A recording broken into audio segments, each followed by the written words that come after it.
నా పేరు రమేష్. ఎస్ఎఫ్ఐ జిల్లా జాయింట్ సెక్రటరీని.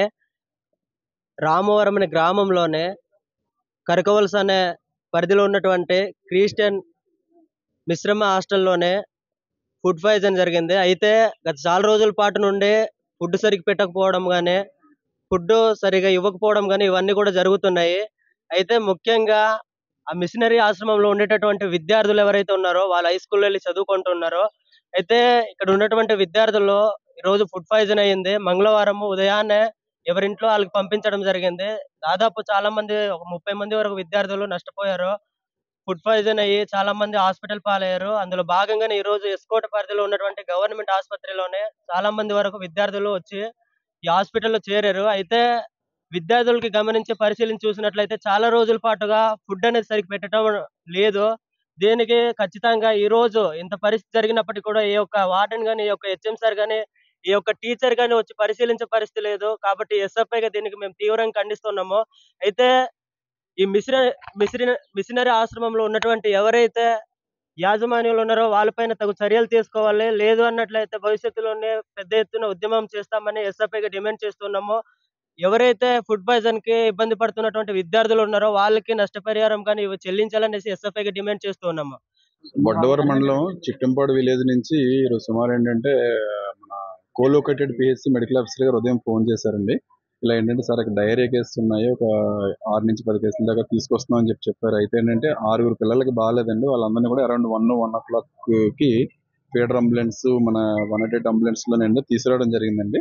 అందులో 2 పిల్లల పరిస్థితి అయితే కొంచెం ప్రమాదకరంగా ఉంది. అయితే ఇక్కడికి వచ్చిన తర్వాత వచ్చినప్పటికీ ఏంటంటే సెమీ కాన్షియస్ స్టేజ్ లో ఉన్నారు. Now they are recovered after fluids అన్ని ఇచ్చిన తర్వాత వాళ్ళు రికవర్ అయ్యారండి బాగానే. మిగతా 4 పిల్లల పరిస్థితి స్టేబుల్ గానే ఉన్నారు. వాళ్ళకైతే ప్రస్తుతం వైద్యం జరుగుతుందండి. వీళ్ళందరికీ కూడా ఏంటంటే ఈ బహుశా ఏంటంటే కలుషితమైన నీరు తాగడం వలన, ఆహారం తీసుకోవడం వలన వచ్చినట్టుగా అనిపిస్తుంది. ఇందులో పిల్లలకైతే ఇన్ఫెక్షన్ అయితే ఉందండి. ఆల్రెడీ బ్లడ్ టెస్ట్లు అది కూడా చేయడం జరిగింది. బ్లడ్ టెస్ట్ లో కొంచెం ఇన్ఫెక్షన్ కౌంట్స్ అవి కూడా కొంచెం రైజ్ అయి ఉన్నాయి. సో ఆ లైన్స్ లో మేము ట్రీట్మెంట్ చేసుకుంటున్నాం. ఎంత యాజ్ ఎర్లీ యాజ్ పాసిబుల్ వాళ్ళు రికవర్ అవ్వడానికి మా సాయశక్తి మేము ప్రయత్నించి ట్రీట్మెంట్ అందిస్తాం. ఇంకా ఈ మారిన సమాజంలో మన కుటుంబాలు కూడా ఇంకా మారాల్సిన విధానాలు అయితే ఉన్నాయి. ఏదైతే ఈ గిరిజన కుటుంబాలు ఉన్నాయో అనాదిగా వస్తున్న కొన్ని ఏదైనా అనారోగ్యం బారిన పడితే మంత్రాలు లేకపోతే ఏవో పూజలు అనే విధంగా ఇంకా కొంత మూఢనమ్మకాలతో రాష్ట్రంలో నడుస్తున్నాయి అనడానికి అనేకం మన కళ్ళ ముందు కనబడతా ఉన్నాయి. మారిన సమాజంలో అన్ని వర్గాలతో పాటు గిరిజన కుటుంబాలు కూడా మార్పు రావాలి. ప్రభుత్వాలు ఆర్థికంగా, ఆరోగ్యంగా, విద్యతో ఆ కుటుంబాలను అందుకోవాలి, అందించాలనేదే విధానంలో ప్రధానమైన అంశం. మరి ఎన్నో ఏళ్ళగా మరి నా ప్రాంతంలో ఎస్కోట్లో ఉన్న గిరిజన గ్రామాల్లో గత శాసనసభ్యురాలుగా ఉండేటప్పుడు రోడ్లు లేని గ్రామాలు అనేక ఉంటే కొన్ని రోడ్లు అనేవి కూడా తార్ రోడ్లు కావచ్చు, సీసీ రోడ్లు, మట్టి రోడ్లు అనేవి కూడా వేయడం ఆనాడు జరిగింది. ఇంకా చిట్టంపాడు అనే గ్రామానికి హిల్ ఏరియాలో ఉంది, రైల్వే ట్రాక్ ఆనుకొని ఉన్న గ్రామం. మరి గత కొన్ని నెలల ముందు కూడా నేను ఆ ప్రాంతానికి హిల్ ఏరియాకు కూడా వెళ్ళడం జరిగింది. మరి ఎంపీ అభ్యర్థిగా ఆనాడు శ్రీ భరత్ బాబు గారు, అదేవిధంగా నేను ఎమ్మెల్యే అభ్యర్థిగా కూడా ఇద్దరు వెళ్ళాం. ఇంకా సీట్ అనౌన్స్ కాకముందు వెళ్ళాం అనమాట.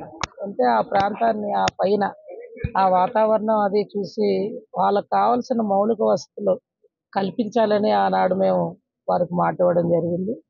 అదేవిధంగా మొన్న జరిగిన అసెంబ్లీ సమావేశాల్లో కూడా గత 5 ఏళ్ల పాలనలో ఏవైతే ఫీడర్ అంబులెన్స్లు అనేవి గిరి శిఖర ఏరియాలకు ఉన్నాయో ఫస్ట్ ఎయిడ్ నిమిత్తం వాళ్ళని వైద్యానికి తీసుకురావాల్సిన విధానాలకి గౌరవ ముఖ్యమంత్రి వారి దృష్టిలో ఆనాడు ఫీడర్ అంబులెన్స్లు కావచ్చు, వాళ్ళకు కావాల్సిన ఏదైతే 12 కోట్ల రూపాయలు ప్రధాన రహదారి ఎన్ఆర్ఈజిఎస్లో కొంత నిధులు ఇవ్వమని చెప్పి గత ప్రభుత్వంలో కలెక్టర్ గారికి కూడా వచ్చిన నివేదికలో ఆమె ఇచ్చిన రిపోర్ట్ ఆధారంగా కావచ్చు, మరి ముఖ్యమంత్రి గారి దృష్టిలో మొన్న 5 రోజుల శాసనసభలో కూడా పెట్టడం జరిగింది.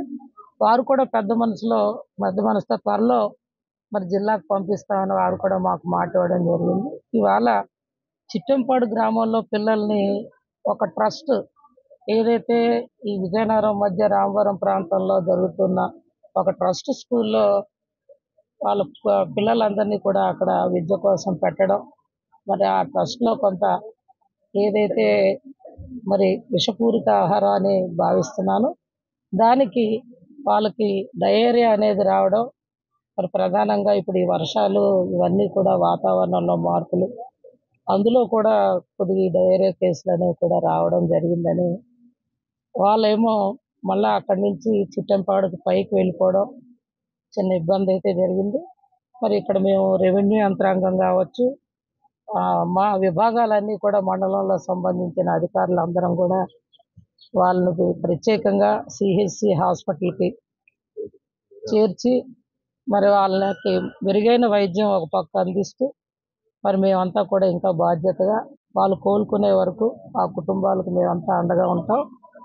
వాళ్ళకు కూడా పలకరించేటప్పుడు డాక్టర్స్ వాళ్ళు వచ్చిన గంట ముందు చూస్తే మాకు భయం వేసిందమ్మా, ఇప్పుడు కొంత ఈ ఫ్లూయిడ్స్ మందులు అవన్నీ కూడా బాడీలోకి పంపించిన తర్వాత మాటలు కూడా మాట్లాడగలుగుతున్నారని చెప్పడం జరిగింది.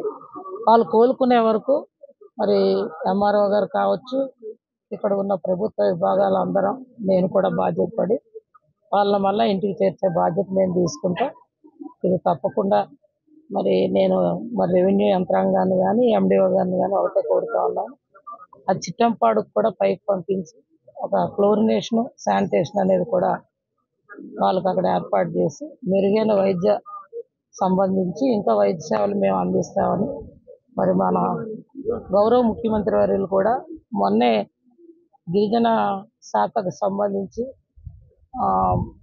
రాష్ట్రంలో ఉన్న ప్రభుత్వ అధికారులందరినీ కూడా ఏర్పాటు చేసుకొని మీటింగ్ కూడా పెట్టడం జరిగింది. అందులో కూడా ఆయన అనేక ఏవైతే ఫీడర్ అంబులెన్స్లు కావచ్చు, మళ్ళా నేను నూతనంగా గిరిజన కుటుంబాలకు సంబంధించిన విద్యా వైద్యానికి పెద్దపీట వేస్తానని వారు చెప్పారు.